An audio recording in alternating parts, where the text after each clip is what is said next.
முதலமைச்சர் அவர்களுடைய ஆணையின்படி தமிழ்நாட்டில் ஏற்கனவே ஒரு முறை மட்டும் பயன்படுத்தி தூக்கி எறியக்கூடிய 14 வகையான பிளாஸ்டிக் பொருளுக்கு தடை ஏற்கனவே நடைமுறையில் இருக்கிறது.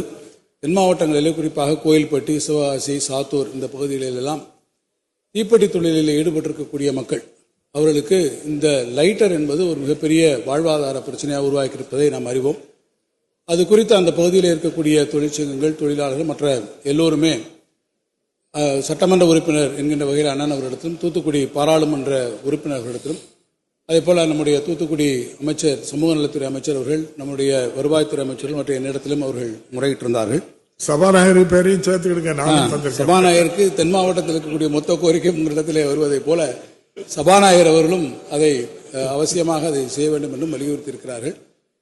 இதில் ஒரு முறை பயன்படுத்தி தூக்கி எறியக்கூடிய இந்த சிகரெட் லைட்டர்ஸ், அது கேஸ் நிரப்பப்பட்டிருந்தாலும் சரி, நிரப்பப்படாமல் இருந்தாலும் சரி, 20 ரூபாய்க்கு கீழே இருக்கக்கூடிய இந்த கேஸ் லைட்டர்ஸ்லாம் மிகப்பெரிய பிரச்சனை இருக்கிறது என்பதை நாம் அறிவோம். எனவே இதை முற்றிலுமாக தடை செய்வதற்கு தமிழ்நாடு மாசு கட்டுப்பாட்டு வாரியம் தன்னுடைய பரிந்துரையை நாம் அளித்திருக்கக்கூடிய கோரிக்கையின் அடிப்படையில் அவர்கள் ஏற்றிருக்கிறார்கள். அந்த பரிந்துரையை இப்போது அரசுக்கும் அளித்திருக்கிறார்கள். அரசினுடைய பரிசீலனையில் அது இப்போது இருக்கிறது. விரைவில் நான் முதலமைச்சரிடத்திலே அவருடைய ஒப்புதலை பெற்று நாம் அதற்கான உரிய நடவடிக்கைகளை அரசு நிச்சயமாக மேற்கொள்ளும் என்பதை நான் தெரிவித்துக் கொள்ள விரும்புகிறேன்.